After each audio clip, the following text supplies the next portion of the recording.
Bon, vous le savez, en ce début d'année, OpenAI traverse une période de turbulence massive. Mais cela ne les empêche pas de lâcher des bombes. Oui, OpenAI vient de lâcher 3 bombes en même temps. La première pourrait transformer votre intelligence artificielle en médecin personnel. La deuxième pourrait transformer votre assistant en employé. Et la troisième pourrait bien transformer tout le monde en spectateur. Bonjour à tous, aujourd'hui on va décortiquer tout ça et ce que vous allez découvrir sur la dernière annonce, la troisième annonce, eh bien risque de vous faire voir votre propre travail différemment. Au passage, si vous aimez mes vidéos, vous aimerez forcément ma nouvelle chaîne Vision Science, alors abonnez-vous aux deux. Je propose aussi une newsletter où je vous envoie un résumé clair de l'actu de lundi à vendredi et pour les analyses en temps réel, rejoignez-moi sur x.com. Tous les liens sont en description. Commençons par ce qui a fait couler beaucoup d'encre, le projet ChatGPT Health, donc ChatGPT Santé. OpenAI a officiellement lancé un nouveau projet, un espace dédié à la santé directement dans ChatGPT. Et attention, ce n'est pas juste un nouveau mode de conversation. Ce sera un produit à part entière, avec son propre espace, ses propres mémoires et surtout la possibilité de connecter vos données médicales réelles. Vous savez, les chiffres sont vertigineux. Plus de 230 millions de personnes dans le monde posent des questions de santé à ChatGPT chaque semaine. Rendez-vous compte de la folie. OpenAI ne s'est pas contenté d'observer ce phénomène. Ils ont en fait décidé d'en faire un pilier de leur stratégie produit aujourd'hui.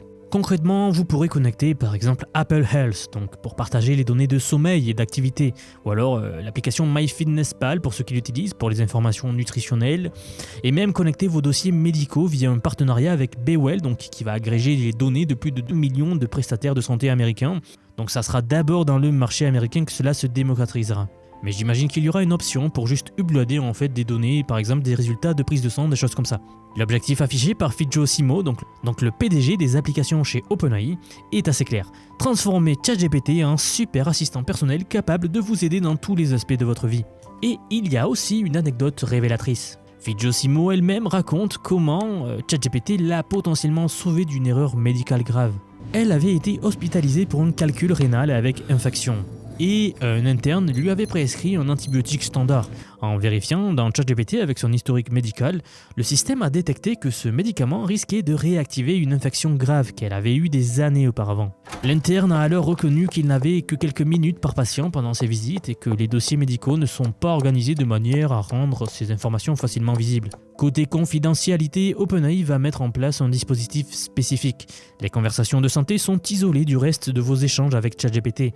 Les données de santé ne peuvent pas alimenter vos conversations normales. Et surtout, ces données-là ne servent pas à entraîner leur modèle. C'est une promesse forte, sachant que la confiance, c'est le nerf de la guerre dans ce secteur, vous le savez bien, et dans beaucoup de secteurs d'ailleurs. Mais maintenant, voici ce qui est intéressant. Ce lancement arrivera dans un contexte assez particulier. OpenAI a récemment révélé que plus d'1 million d'utilisateurs de ChatGPT par semaine envoient des messages contenant des indicateurs explicites de planification suicidaire ou d'intention de se faire mal. Oui, cette statistique vous donne une idée de l'ampleur de ce que les gens partagent déjà avec l'IA. Et elle explique aussi pourquoi OpenAI prend le sujet de la santé mentale très au sérieux dans cette nouvelle fonctionnalité. Alors pour l'instant, ChatGPT Health n'est pas disponible en Europe, en Suisse ou au Royaume-Uni. Les régulations sur la protection de données expliquent probablement ce choix. Mais le signal est clair, ne nous voilons pas la face, OpenAI veut devenir un acteur majeur de la santé connectée. Et pas seulement avec un chatbot que l'on consulte en catimini. Passons maintenant à l'annonce qui fait froid dans le dos pour beaucoup de cols blancs. Selon des documents obtenus par Wired, donc un grand journal anglophone, OpenAI demanderait à des contractuels de télécharger leur vrai travail, celui qu'ils ont réellement effectué dans leur emploi du temps au passé pour entraîner ces prochains modèles d'IA. Bon, et si ce n'est pas clair, je vais bien vous expliquer. En fait, le partenariat avec Uncheck AI, donc une entreprise spécialisée dans la collecte de données d'entraînement pour entraîner les IA, révèle l'ampleur du projet. OpenAI ne veut pas de description abstraite de tâches que vous puissiez faire au quotidien. Ils veulent vraiment les livrables concrets, ce que vous faites concrètement, donc dans les présentations PowerPoint, les fichiers Excel, les images, les dépôts de code, etc. Les vraies productions de vrais professionnels. Là, ce n'est pas que pour des tâches simples. OpenAI nous précise explicitement qu'ils recherchent des travaux complexes qui prennent des heures, voire des jours à accomplir. L'objectif, c'est de créer un benchmark de performance humaine pour mesurer à quel point leurs modèles d'IA peuvent égaler ou dépasser les professionnels dans différents secteurs. Un avocat spécialisé en propriété intellectuelle, Evan Brown, a prévenu que cette approche place OpenAI dans une position risquée. Tout repose sur la confiance accordée aux contractuels pour déterminer ce qui est confidentiel et ce qui ne l'est pas. Et OpenAI fournit un outil appelé Superstore Scrubbing pour aider justement à anonymiser les données, mais les experts restent sceptiques sur l'efficacité de cette solution-là. Ce qui est frappant, c'est le paradoxe soulevé par certains analystes. En 2025, des entreprises ont licencié des employés en citant l'IA comme justification, et Sam Altman lui-même aurait suggéré que certains de ces postes ne constituaient même pas un vrai travail. Et maintenant, OpenAI demande précisément ces types de tâches, transformant le travail qualifié de dispensable en matière première essentielle pour entraîner la prochaine génération d'IA.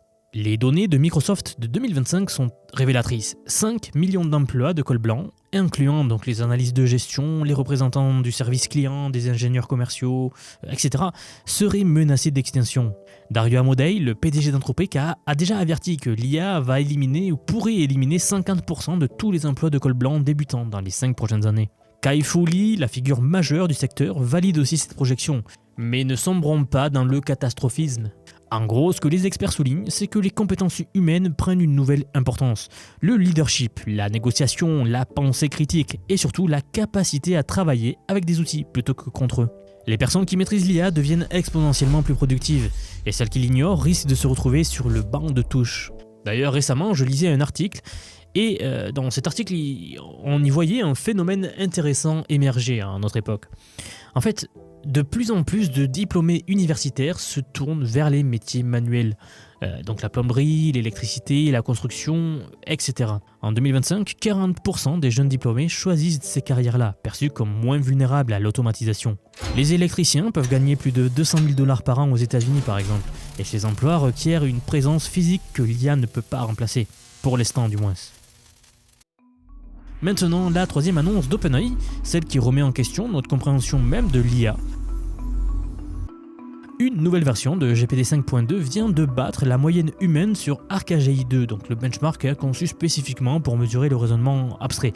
Autrement dit, les capacités que l'on associe à l'intelligence générale réelle. Donc très rapidement, il faut que vous sachiez que François Chollet, donc le créateur de Keras, ancien chercheur chez Google, a conçu ce benchmark-là, l'ArcAGI, avec un objectif précis: tester si une IA peut véritablement raisonner face à des problèmes nouveaux, plutôt que de simplement reconnaître des patterns qu'elle a déjà vus dans des données d'entraînement.